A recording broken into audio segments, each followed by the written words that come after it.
नमस्कार दोस्तों, स्वागत है आप सभी का मेरे चैनल स्टॉक टॉक पर। इस बार का यूनियन बजट कैसा रहा? एक मिडिल क्लास आदमी के लिए क्या अच्छी चीजें थी?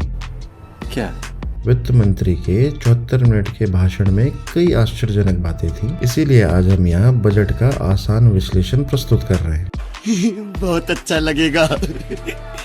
इस वीडियो को अंत तक जरूर देखें, क्योंकि आपको इस वीडियो में बजट के ऊपर सारा ज्ञान मिल जाएगा। अब तक आपने वैसे बड़ी खबर तो सुन ही ली होगी। सही बात है। फाइनेंशियल ईयर 26 से अगर आपकी इनकम 12 लाख तक है तो आपको नई टैक्स व्यवस्था के तहत कोई टैक्स नहीं देना होगा। क्या बात है सर, क्या बात है सर, क्या बात है, ये बात है। अरे सर क्या बात। जी हाँ, अब तक यह लिमिट 7 लाख की थी। तो आइए देखते हैं कि अब नया टैक्स स्लैब जो है वो कैसा दिखता है। अब हम जानते हैं कि आप क्या सोच रहे हैं। क्या? टैक्स स्लैब में 12 लाख तक की आय वालों के लिए 10% टैक्स दिखाया गया है, लेकिन यहाँ पर इनकम टैक्स एक्ट की धारा 87A के तहत रिबेट नाम की एक छोटी सी चीज काम में आती है। यह रिबेट आपको अपने टैक्स पर डिस्काउंट का क्लेम करने देती है यदि आपकी टोटल टैक्सेबल इनकम एक निश्चित सीमा के भीतर रहती है। तो मान लीजिए कि आप एक सैलरीड एम्प्लॉय हैं और आपकी टैक्सेबल इनकम 12.75 लाख है। 75,000 रुपए के स्टैंडर्ड डिडक्शन को ध्यान में रखने के बाद आपको तकनीकी रूप से 60,000 का टैक्स देना होगा। लेकिन अगर आपका टैक्सेबल इनकम 12 लाख की सीमा को पार नहीं करता है तो फिर आपको छूट मिलती। अच्छा, ठीक है। अच्छा, लेकिन मान लीजिए कि आपने घर किराए पे देकर 1 लाख रुपए कमाए हैं। इसका मतलब है कि आपकी टैक्सेबल इनकम बढ़कर 13 लाख हो गई है और बस इसी तरह आप रिबेट मिस कर जाते हैं। साथ ही अगर आपकी इनकम केवल कैपिटल गेन से आई है, जैसे कि शेयर बाजार या रियल एस्टेट से, तो आपको इस इनकम पर अलग से स्पेशल रेट पर टैक्स देना होगा, भले ही यह 12 लाख की सीमा को पार ना करे। फिर से यहाँ पर कोई छूट नहीं मिलती है। गजब बेइज्जती है। और अगर आप भी ओल्ड टैक्स रिजीम से स्टिक हैं तो आपके लिए कुछ भी नहीं बदलेगा। अगर आप एनपीएस वात्सल्य योजना में योगदान दे रहे हैं, जो माता पिता और गार्जियंस को माइनर्स के लिए एनपीएस खाते खोलने की अनुमति देता है, तो अब आप नियमित एनपीएस की तरह 50,000 तक की टैक्स डिडक्शन क्लेम कर सकते हैं। A small win but a win nonetheless. मजा नहीं आ रहा है।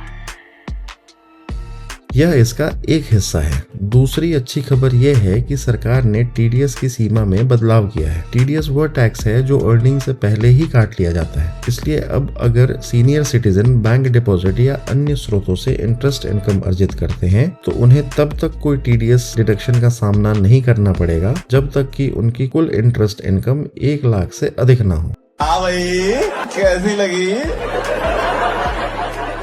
आगे स्वाद।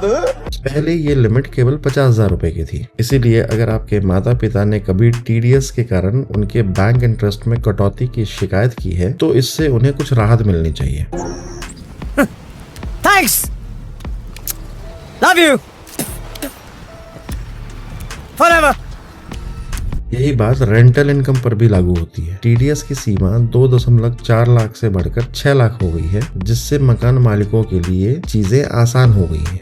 इनडायरेक्ट टैक्सेस की बात करें तो मेक इन इंडिया को बढ़ावा देने के उद्देश्य से कई ड्यूटीज में रिडक्शंस एंड एग्जम्पशंस दी गई है। उदाहरण के लिए lithium ion battery, lead, zinc और 1 दर्जन से अधिक अन्य महत्वपूर्ण मिनरल्स के स्क्रैप को बेसिक कस्टम ड्यूटी से छूट दी जाएगी। साथ ही ईवी बैटरी उत्पादन और मोबाइल फोन बैटरी मैन्युफैक्चरिंग के लिए कई और कैपिटल गुड्स पर भी कस्टम ड्यूटीज माफ कर दिया गया है। बात यही नहीं रुकती है, कैंसर और दुर्लभ बीमारियों के लिए लाइफ सेविंग ड्रग्स को भी कस्टम ड्यूटी एग्जम्पशन लिस्ट में शामिल कर दिया गया है। और जबकि यह सब बिजनेसेस एंड कंज्यूमर्स दोनों के लिए बहुत बढ़िया है, लेकिन इसकी एक कीमत भी है। सरकार इन और अदर टैक्स ब्रेक के कारण डायरेक्ट टैक्सेस में 1 लाख करोड़ और इनडायरेक्ट टैक्सेस में 2600 करोड़ का बड़ा नुकसान उठाने जा रही है। लेकिन यहाँ पे एक दिलचस्प बात भी है। वित्त मंत्री का कहना है कि फिस्कल डेफिसिट फाइनेंशियल ईयर 2026 में जीडीपी के 4.8% से घटकर 4.4% होने की उम्मीद है। तो अगर सरकार सरकार इतना अधिक टैक्स रेवेन्यू छोड़ रही है तो आप पूछेंगे कि वो इसे कैसे पूरा करने की योजना बना रही है। खैर, आप डिटेल्ड रिसिप्ट बजट को ध्यान से देखें तो आप पाएंगे कि सरकार पब्लिक सेक्टर अंडरटेकिंग्स, बैंकों और आरबीआई से मिलने वाले बड़े डिविडेंड्स जैसे नॉन टैक्स रेवेन्यू पर निर्भर है। साथ ही टोटल डायरेक्ट टैक्स रेवेन्यू में 11% की वृद्धि होने का अनुमान है। लेकिन रुकिए, हमने अभी कहा कि direct and indirect tax collection में गिरावट आ रही है, तो फिर टैक्स रेवेन्यू में वृद्धि कैसे होगी? खैर, इसका एक तरीका ये हो सकता है कि डायरेक्ट टैक्सेस के कम होने से लोगों के हाथ में ज्यादा पैसे होंगे। ज्यादा पैसों का होना सिर्फ ज्यादा बचत ही नहीं बल्कि ज्यादा खर्च भी है, और जब कंजम्पशन बढ़ेगी तो जीएसटी कलेक्शन भी बढ़ता है। इतना ही नहीं, इस बजट में कंपनियों के लिए कोई टैक्स रिबेट नहीं दी गई है। एक्चुअल में सरकार को कॉर्पोरेट टैक्स में 10.8 लाख करोड़ कलेक्ट करने की उम्मीद है। फिर सोना और चांदी आता है। पिछले साल के विपरीत जब सोने पर इंपोर्ट ड्यूटी 15% से घटाकर 6% कर दिया गया था, इस बार ऐसा कोई कटौती नहीं किया गया है। कुछ एनालिस्ट्स को उम्मीद थी कि यह और घटकर 3% रह जाएगा, लेकिन ऐसा नहीं हुआ। और हाँ, सरकार इसी तरह से खातों को संतुलित करने की योजना बना रही है। और अब जब हमने टैक्सेस पर बात कर लिया है तो आइए हम बात करते हैं कि वित्त मंत्री ने भारत के विकास को गति देने वाले सेक्टर्स और इंडस्ट्रीज के लिए क्या योजना बनाई है। सबसे पहले इंश्योरेंस में फॉरेन डायरेक्ट इन्वेस्टमेंट्स यानी एफडीआई 74% से बढ़कर 100% हो रहा है। इसका उद्देश्य उन फॉरेन प्लेयर्स को आकर्षित करना है जिनके पास पर्याप्त धन है और जो न्यू प्रोडक्ट्स को इंट्रोड्यूस कर सकते हैं, इंश्योरेंस कवरेज एक्सपैंड कर सकते हैं और फाइनेंशियल इंक्लूजन को बढ़ावा दे सकते हैं। फिर इलेक्ट्रिसिटी के लिए न्यूक्लियर पावर को बढ़ावा दिया गया है। करेंटली न्यूक्लियर पावर भारत की इलेक्ट्रिसिटी का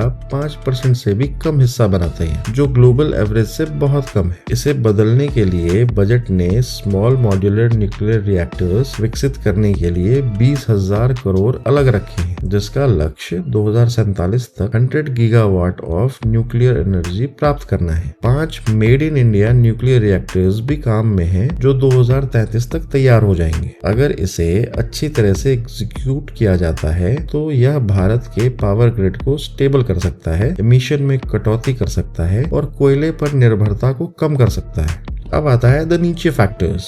गिग इकोनॉमी आखिरकार सुर्खियों में आ गई। अब गिग वर्कर्स को ऑफिशियली आइडेंटिटी कार्ड्स और सबसे महत्वपूर्ण बात, Jan Arogya health insurance scheme के तहत कवरेज दिया जाएगा। Industrial front per toy industries को चाइनीज इंपोर्ट पर अपनी निर्भरता कम करने के लिए एक डेडिकेटेड इंसेंटिव स्कीम मिल रही है। इस बीच फुटवेयर और लेदर इंडस्ट्रीज को प्रोडक्टिविटी बढ़ाने का मौका मिल रहा है ताकि वो ग्लोबली कॉम्पिटिटिव बन सकें।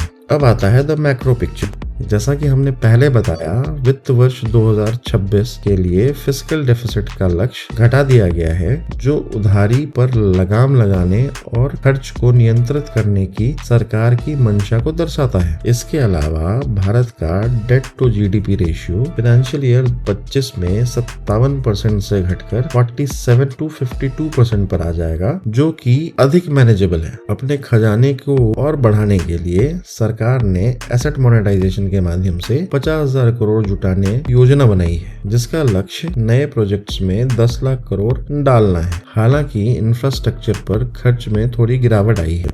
सब ठीक है, लेकिन बिहार का क्या? आपने शायद ऐसे मीम्स देखे होंगे कि वित्त मंत्री ने अपने बजट भाषण में कितनी बार बिहार का नाम लिया। बिहार के पावन धरती को मेरा शत शत प्रणाम। सबसे पहले मखाना बोर्ड का गठन किया जाएगा ताकि प्रोडक्शन एंड मार्केटिंग को बढ़ावा दिया जा सके। बिहार में भारत का 85 से 90% मखाना उत्पादित होता है, लेकिन किसानों को outdated methods and low prices से जूझना पड़ रहा है। फिर वेस्टर्न कोसी कनाल प्रोजेक्ट है, जिससे 50,000 हेक्टेयर कृषि भूमि को लाभ मिलेगा। एजुकेशन इंफ्रास्ट्रक्चर में सुधार के प्रयास के तहत आईआईटी पटना का भी विस्तार किया जा रहा है। और हाँ, हम इस सब की टाइमिंग को नजरअंदाज नहीं कर सकते। इस साल के अंत में बिहार में चुनाव होने वाले हैं। ऐसे में कुछ लोग कह रहे हैं कि ये कदम political strategy and genuine development का मिश्रण है, लेकिन हम पॉलिटिकल एनालिसिस टीवी पर एक्सपर्ट्स के लिए छोड़ देते हैं। हम यह जानते हैं कि चाहे वह पॉलिटिक्स हो या प्रोग्रेस, बिहार जो लंबे समय से अंडर डेवलपमेंट और हाई माइग्रेशन रेट से जूझ रहा है, बजट 2025 का सबसे बड़े बेनिफिशियरीज में से एक होगा। लेकिन अगर हम सिर्फ बिहार बिहार की बात करें तो ये गलत होगा। नॉर्थ ईस्ट ने भी काफी ध्यान आकर्षित किया है। असम में एक नया यूरिया प्लांट लगाया जा रहा है जिससे सालाना 12.7 लाख मीट्रिक टन उत्पादन होने की उम्मीद है। और हाँ, यूनियन बजट 2025 कई लोगों की उम्मीद से कहीं ज्यादा डाइवर्सिफाइड है। इस वीडियो में बस इतना ही। अधिक जानकारी के लिए चैनल को सब्सक्राइब करें और वीडियो को लाइक करें और शेयर करें ताकि ज्यादा से ज्यादा आपके अपनों तक सही जानकारी पहुंच सके। धन्यवाद।